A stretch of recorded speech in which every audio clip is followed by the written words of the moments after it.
মাননীয় অধ্যক্ষ মহোদয় আপোনাৰ অনুমতি সাপেক্ষে মই the Assam Elementary and Secondary School Teachers Regulation of Posting and Transfer Amendment Bill 2025 সদনত উত্থাপন কৰিলো। Again, item number 4, Honorable Minister Dr. Ranoj Pegu.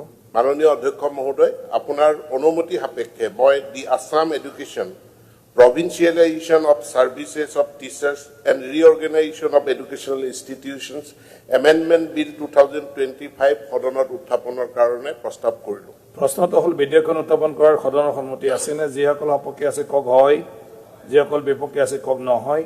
মই ভাবো হয়ৰ সপক্ষে প্ৰস্তাৱটো গৃহীত হল। Honorable Minister. মাননীয় অধ্যক্ষ মহোদয় আপোনাৰ অনুমতি সাপেক্ষে মই the Assam Education Provincialization of Services of Teachers and Reorganization of Educational Institutions Amendment Bill 2025 সদনত উত্থাপন কৰিলো। Again, item number 5.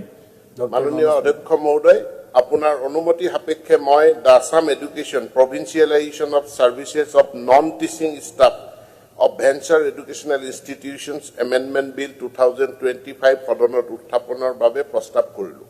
প্ৰশ্নটো হল বিধেয়কখন উত্থাপন কৰাৰ সদনৰ সন্মতি আছে নে? যিসকল সপক্ষে আছে কক হয়, যিসকল বিপক্ষে আছে কক নহয়। মই ভাবো হয়ৰ সপক্ষে প্ৰস্তাৱটো গৃহীত হল। Honorable Minister. মাননীয় অধ্যক্ষ মহোদয় আপোনাৰ অনুমতি সাপেক্ষে মই Assam Education Provincialization of Services of Non-Teaching Staff of Venture Educational Institutions Amendment Bill 2025 সদনত উত্থাপন কৰিলো।